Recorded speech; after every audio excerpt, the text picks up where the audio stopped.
What's surprising in this economy is that college applications are at record levels. Is this an anomaly, or will this be the norm for the future?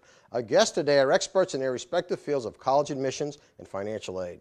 Today we have Bierer and David Gelinas to help us sort through this college admission and financial aid maze. I want to thank both experts for being on our show. Welcome to the Financial Self-Defense Show on Channel 4. I'm your host, Joseph Russo. Welcome to today's show.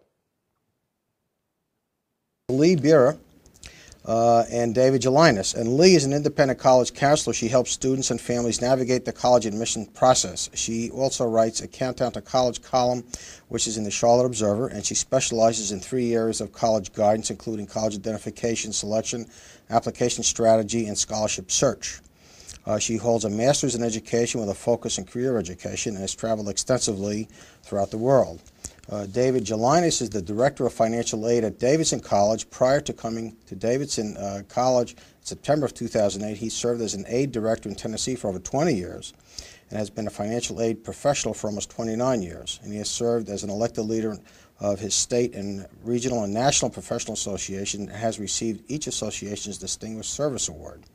He's a frequent presenter and professional conferences, and must be very busy, I might add, at local high schools and community organizations, explaining the financial aid process and discussing issues of college affordability.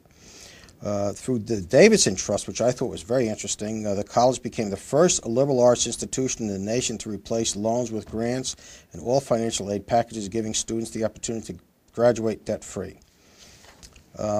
Lee, let's start with David. Generally speaking, how difficult is financial aid to obtain? Is there an overwhelming amount of paperwork? For most forms of financial aid, there's really one basic form a family needs to fill out, and that is the government's free application for federal student aid. Mm-hmm.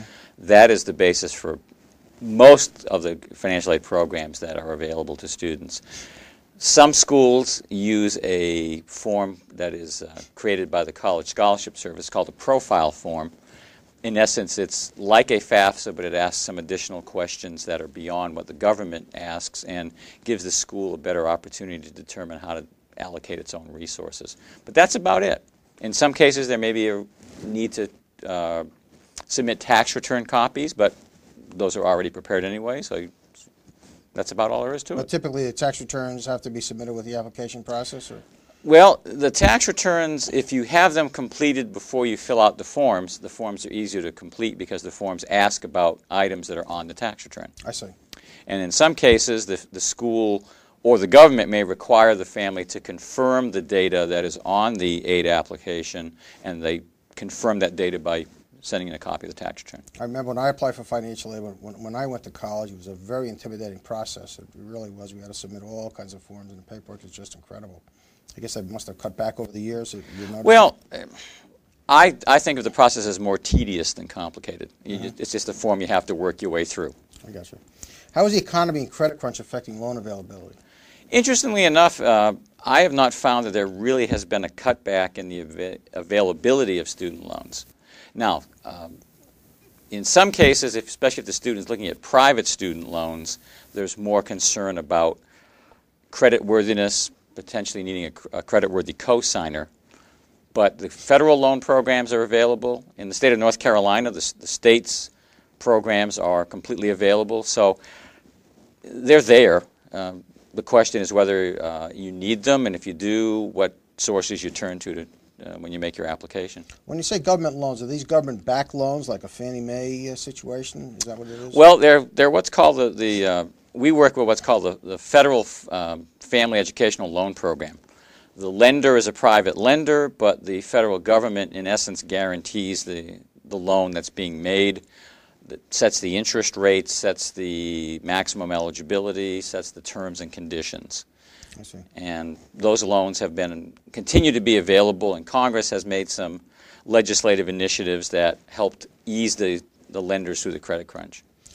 There a lot of two-year colleges seem to be coming on the scene now. Is there any kind of a situation where the two-year colleges are treated differently from the four-year colleges as far as financial aid maximums? The only difference would be in cumulative limits, where you would have a 4-year cumulative limit at a 4-year college. You only have the 2-year at a two-year college. But that's about the only difference a student would see in terms of availability. Okay, what about interest rates? Are they going higher? I mean, what's happening? The federal interest rates are actually going lower. Right now, under what's called the Federal Stafford Loan Program, if a student borrowed that type of loan this school year, it's at 6% interest. For the 9-10 school year, it'll be at 5.6% interest. Oh, that's not bad at all, really. And I was hearing these nightmare stories that are going to 20-25%. well, the private loan market is where you would see much more fluctuation and potential for higher interest rates, because those are tied more into commercial type interest rate calculations. Okay, so that's not bad. Lee, this must be a complicated time right now. I guess the big question is, because of the economy, are applications slowing down? We had discussed this. Right. Excuse me. And actually, no, applications, and I'm sure Dave can refer to Davidson, but generally all across the country, applications are just up everywhere. But as we discussed, there's a variety of reasons for that. Probably one of the biggest ones is that there are just more students out there, just more high school graduates now than there were 20, 30 years ago. And of those high school graduates, where it used to be only about 50% were going on to college, now at least 2/3 of high school graduates are going on to college. So you have more high school graduates going to college, and it's just simply more people who are just interested in going to college. And a fairly stable college base. In other words, you don't hear about dozens of colleges opening each year to take on this added load of students who are applying. Are there more colleges opening up? There are some. There are some that close. There are some that open. But I'm guessing probably more in the single digits than. So no significant. I don't think so. Either way.